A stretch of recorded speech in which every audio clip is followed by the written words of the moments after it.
Life এর আরও একটি ব্লগে সকলকে স্বাগত। আশা করি প্রত্যেকেই ভালো আছেন এবং সুস্থ আছেন। 4 দিন ধরে যা বৃষ্টি শুরু হয়েছে, বাজার ঘাট দোকানঘাট সব বন্ধ।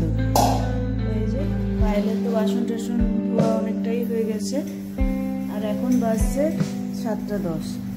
তো এই আমি চা খাবো বলে এই যে এইটুকুই দুধ আছে, তো চাটা একটু বানিয়ে নিই। চা আমি দুধের হাঁড়িতেই বসিয়ে দিয়েছি, তো চাটা হতে থাক, ততক্ষণে আপনাদেরকে চলুন আরেকটা যে আমি কালকে বানিয়েছিলাম সন্ধ্যেবেলায় তালের কেক, তো আপনাদের দেখায় কৌটোটা খুলে।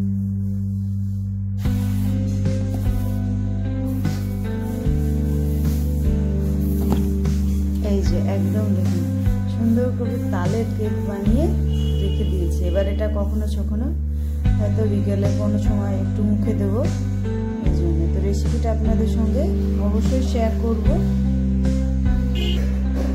বাইরের আবহাওয়া তো খুবই সুন্দর, কিন্তু এই যে কাপড় চোপড় দেখছেন আজ 4 দিন ধরে কোনো কিছু শুকাচ্ছে না, দোকানপাট বন্ধ, মানে সবজি বাজার টাজার কিছুই বসছে না। এত বৃষ্টিতে বসবে কিভাবে? আর সব সময় এই যে মেঘলা আবহাওয়া। আমরা তো এই যে পায়েল ঝাড়ু শুরু করেছে। পায়েলের এখন 1 নম্বর বাড়ি চলছে, পায়েল 3 নম্বর বাড়িতে যাবে বলে আজ তাড়াতাড়ি এসছে, আর নতুন বাড়ি।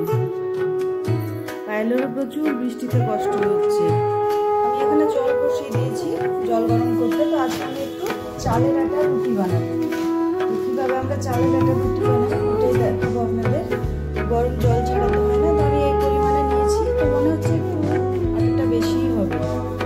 আজকে মিলান নবী আছে, তো আমি এখন আটাটা মেখে নিই খুব ভালোভাবে। আপনারা চাইলে লবণ দিতে পারেন, কিন্তু আমরা লবণটা খাই না, তো এইভাবে মাখতে হবে। তো মেখে নিই।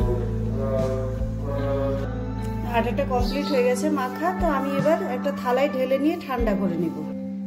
এই যে খুব গরম আছে, তো একটু ঠান্ডা হোক, তারপরে আবার এটাকে আমি মাখবো খুব ভালোভাবে। তো আমি সাইডে একটা পাত্রে জল নিয়েছি, তো জলে হাতটা দেব আর এটাকে মাখবো। যত মালিশটা সুন্দর হবে রুটি কিন্তু আপনার তত সফট হবে।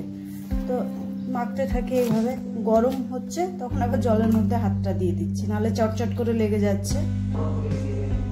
ময়দা একদম কমপ্লিট মাখা হয়ে গেছে, তো আমি এর লেচি কেটে নেব এবার।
চার দিন বৃষ্টির পর আজকে বৃষ্টিটা ছেড়েছে। চলুন আপনাদেরকে ছাদে একটা জিনিস দেখাবো বলেই কিন্তু আমি নিয়ে যাচ্ছি। আর আমি ব্লগটা মানে আজকে 2nd দিনের ব্লগ জুড়ে আপলোড করব। এই যে আমাদের তো কাপড় দেখতেই পাচ্ছেন আছে, আর প্রত্যেকের ছাদের একই অবস্থা। তার এই অবস্থা দেখেছেন? আজকেও মনে হচ্ছে কি শান্তি পেলাম, জানলা দরজা খুলে দিয়ে একদম রোদে মনে হচ্ছে ঘরের মধ্যে রোদ ঢুকে যাচ্ছে, খুব শান্তি লাগছে। বাপরে